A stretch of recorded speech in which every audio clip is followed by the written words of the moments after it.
ಭವ್ಯ ರಾಮ ಮಂದಿರ ಉದ್ಘಾಟನೆಗೆ ದಿನಗಣನೆ ಶುರುವಾಗ್ತಾ ಇದೆ. ಆದ್ರೆ ಬೆಂಗಳೂರಿನಲ್ಲಿ ಹೊಸ ಬೇಡಿಕೆ ಶುರುವಾಗ್ತಾ ಇದೆ. ಗರ್ಭಿಣಿಯರು ಒಂದು ಬೇಡಿಕೆಯನ್ನ ಇಡ್ತಾ ಇದ್ದಾರೆ. ಏನಪ್ಪಾ ಅಂತ ಹೇಳಿದ್ರೆ, ಆಸ್ಪತ್ರೆಗಳಲ್ಲಿ ಗರ್ಭಿಣಿಯರ ವಿಶೇಷ ಬೇಡಿಕೆ ಇದು.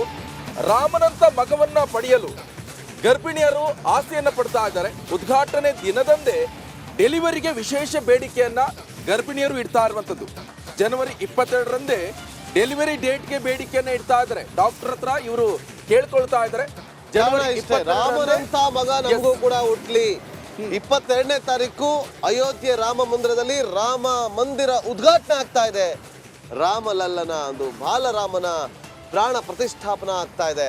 ಅವತ್ತಿನ ದಿನವೇ ನಮಗೂ ಕೂಡ ಮಗು ಹುಟ್ಟಿದ್ರೆ ರಾಮನಂತ ಮಗ ಹುಟ್ಟುತ್ತಾನೆ, ಅವತ್ತಿನ ದಿನವೇ ಹೆಣ್ಣು ಮಗ ಹುಟ್ಟಿದ್ರೆ ಸೀತೆಯಂತ ಮಗು ಹುಟ್ಟುತ್ತೆ ಅನ್ನುವ ಒಂದು ಭಾವನೆಯಿಂದಾಗಿ ನಮಗೆ ಅವತ್ತೇ ಡೆಲಿವರಿ ಮಾಡಿ ಅಂತೇಳಿ ರಿಕ್ವೆಸ್ಟ್ ಮಾಡ್ತಿದ್ದಾರೆ. ಆಲ್ರೆಡಿ ತುಂಬಾ ಜನ ಅಪಾಯಿಂಟ್ಮೆಂಟ್ ಕೂಡ ತಗೊಂಡಿದ್ದಾರೆ, ಅಪಾಯಿಂಟ್ಮೆಂಟ್ ಕೂಡ ಫಿಕ್ಸ್ ಮಾಡ್ಕೊಂಡಿದ್ದಾರೆ ಅಂತೇಳಿ. ಯಾಕಂದ್ರೆ ಗೈನೋಕಾಲಜಿಸ್ಟ್ ಇವತ್ತು ಈ ಒಂದು ವಿಚಾರವಾಗಿ ರಿಪಬ್ಲಿಕ್ ಕನ್ನಡಕ್ಕೆ ಒಂದಷ್ಟು ಮಾಹಿತಿಯನ್ನು ಕೊಟ್ಟಿದ್ದಾರೆ.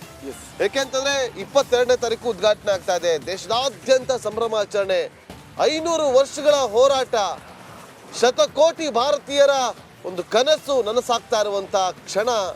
ಅವತ್ತಿನ ದಿನವೇ ನಮಗೂ ಕೂಡ ನಾವು ನಮ್ಮ ಮಗಳಿಗೆ ಜನ್ಮ ಕೊಟ್ಟಿದೆ. ಆದರೆ ಒಂದು ರೀತಿಯಲ್ಲಿ ಖುಷಿಯ ವಿಚಾರ, ರಾಮ ಮಂದಿರ ಉದ್ಘಾಟನೆಯ ದಿನ ನಮ್ಮ ಮಗಳು ಹುಟ್ಟಿದ್ಲು ಅನ್ನುವ ಒಂದು ಖುಷಿಯಿಂದ ಹೇಳಿಕೊಳ್ಳುವಂಥ ವಿಚಾರವಾಗಿ ಇವತ್ತು ತುಂಬಾ ಜನ, ಸಾಕಷ್ಟು ಜನ ಗರ್ಭಿಣಿಯರು 22ನೇ ತಾರೀಕಿಗೆ ನಮಗೆ ಸಿಸೇರಿಯನ್ ಮಾಡಿ ಅಂತೇಳಿ ರಿಕ್ವೆಸ್ಟ್ ಮಾಡ್ಕೊಂಡಿದ್ದಾರೆ, ಅಪಾಯಿಂಟ್ಮೆಂಟ್ ತಗೊಂಡಿದ್ದಾರೆ, ಅವತ್ತಿನ ಡೇಟನ್ನೇ ಫಿಕ್ಸ್ ಮಾಡಿದ್ದಾರೆ ಅನ್ನೋದು ನೋಡಿ ಈಗ ಸಿಗ್ತಾ ಇರುವಂಥದ್ದು. ಯಾಕಂದ್ರೆ ವಿಶೇಷ ಬೇಡಿಕೆ ಇದು. ಗೈನೋಕಾಲಜಿಸ್ಟ್ ಅಸೋಸಿಯೇಷನ್ನ ಹೆಡ್ ಆಫ್ ರಿಪಬ್ಲಿಕ್ ಕನ್ನಡ ಜೊತೆ ಮಾತಾಡಿದ್ದಾರೆ. ಅವ್ರು ಹೇಳಿದ್ದಾರೆ ತುಂಬಾ ಬೇಡಿಕೆ ಬರ್ತಾ ಇದೆ, 22ನೇ ತಾರೀಕೆ ನಮಗೆ ಡೆಲಿವರಿ ಆಗಬೇಕು, ಡೆಲಿವರಿ ಮಾಡಿಕೊಡಿ ಅಂತೇಳಿ. ಸೊ ಹೀಗಾಗಿ ಒಬ್ರು ಮಾತಾಡಿದ್ದಾರೆ, ಕೇಳ್ಕೊಂಬೋಣ ಬನ್ನಿ. ಗೈನೋಕಾಲಜಿಸ್ಟ್ ಜಾನ್ವರಿಗೆ 42 ಜಾನ್ವರಿಗೆ ರಾಮ ಜನ್ಮಭೂಮಿ ಸ್ಥಾಪನೆ ಇದೆ, ಪ್ಲಸ್ ಅದರದ್ದು ಇನಾಗ್ರೇಷನ್ನು ಇದೆ. ಸುಮಾರು ಜನ ನಮಗೆ ಮಕ್ಕಳಿಗೆ ಡೆಲಿವರಿ ಯಾವತ್ತೇ ಬೇಕು ಅಂತ ಹೇಳ್ತಾರೆ. ಆದರೆ ಅದು ಹಾಗೆ ಡೆಲಿವರಿ ಮಾಡೋಕ್ಕೆ ಕಷ್ಟ ಆಗುತ್ತೆ. ಯಾರಿಗೆ ಅದರ ಒಂದು ವಾರ ಆ ಕಡೆ ಈ ಕಡೆ ಡೇಟ್ಸ್ ಇದೆಯೋ ಅಂಥವ್ರಿಗೆ ನಾವು ಮಾಡ್ಬೋದು, ಹೊರತು ಎಲ್ಲರೂ ಡೆಲಿವರಿ ಆಗಬೇಕು ಅಂದವ್ರಿಗೆ ಮಾಡೋಕ್ಕಾಗಲ್ಲ. ಬಟ್ ಯಾರಿಗೆ 37 ವಾರ ಕಂಪ್ಲೀಟ್ ಆಗಿ ಅವ್ರಿಗೆ ಇನ್ನೇನು ಡೆಲಿವರಿ ಡೇಟ್ಸ್ ಹತ್ತಿರ ಇದೆಯೋ, ಈಗ ಜನವರಿ 29 ಇಲ್ಲ ಜನವರಿ 30, ಫೆಬ್ರವರಿ 2 ಇಂಥವ್ರಿಗೆ ಮಾಡ್ಬೋದು. ಅವ್ರಿಗೆ 37 to 38 ವೀಕ್ಸ್ ಕಂಪ್ಲೀಟ್ ಆಗಿರಬೇಕು. ಎಲ್ಲರಿಗೂ ಗೊತ್ತಿದ್ದಂಗೆ pregnancy 40 weeks. So 38 weeks complete ಆದವ್ರಿಗೆ ನಾವು ಮಾಡ್ತೀವಿ.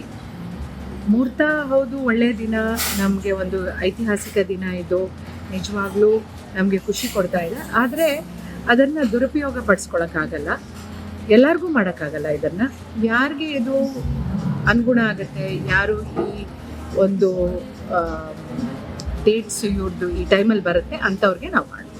22 ಜಾನ್ವರಿಗೆ ರಾಮ ಜನ್ಮಭೂಮಿ ಸ್ಥಾಪನೆ ಇದೆ, ಪ್ಲಸ್ ಅದರದ್ದು ಇನಾಗ್ರೇಷನ್ನು ಇದೆ.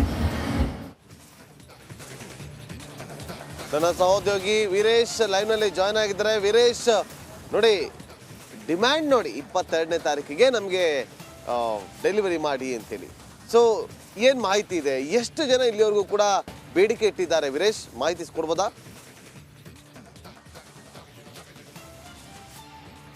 ಎಸ್ ನಾಗೇಂದ್ರ ಬಾಬು, ರಾಮ ಮಂದಿರಕ್ಕೆ ಇನ್ನೇನೋ ಉದ್ಘಾಟನೆಗೆ ದಿನಗಣನೆ ಶುರುವಾಗಿದೆ. ಜನವರಿ 22ರಂದು ರಾಮ ಮಂದಿರ ನರೇಂದ್ರ ಮೋದಿ ಅವರು ಉದ್ಘಾಟನೆ ಮಾಡ್ತಾರೆ.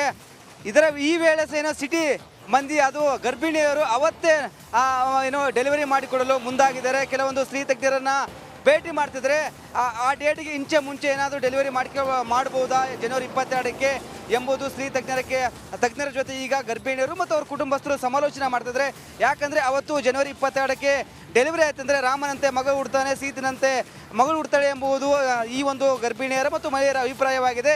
ಹೀಗಾಗಿ ಎಲ್ಲ ಖಾಸಗಿ ಆಸ್ಪತ್ರೆಗಳಲ್ಲಿ ಈ ಒಂದು ಚರ್ಚೆ ಆಗ್ತಿದೆ. ಕೆಲ ವೈದ್ಯರನ್ನ ಸಂಪರ್ಕ ಮಾಡಿದ್ದಾರೆ ಗರ್ಭಿಣಿಯರು ಮತ್ತು ಅವರ ಕುಟುಂಬಸ್ಥರು. ಯಾಕಂದರೆ ಡೇಟ್ ಆ ಟೈಮಲ್ಲಿ ಇಂಚ ಮುಂಚೆ ಆಗ್ಬೋದು, ಬಟ್ ನಮಗೆ ಅವತ್ತೇ ಬೇಕು, ಅವತ್ತೇ ಡೆಲಿವರಿ ಆಗಬೇಕು ಎಂಬುದು ಇದು ಗರ್ಭಿಣಿಯರ ಆಸೆ ಆಗದೆ. ಹೀಗಾಗಿ ಹೀಗಾಗಿ ಕೆಲ ಹಾಸ್ಪಿಟಲ್ಗಳು ಕೆಲವೊಂದು ಒಪ್ಪಿಗೆ ನೀಡಿದಾರೆ ಅಂತಲೇ ಹೇಳಲಾಗ್ತದೆ.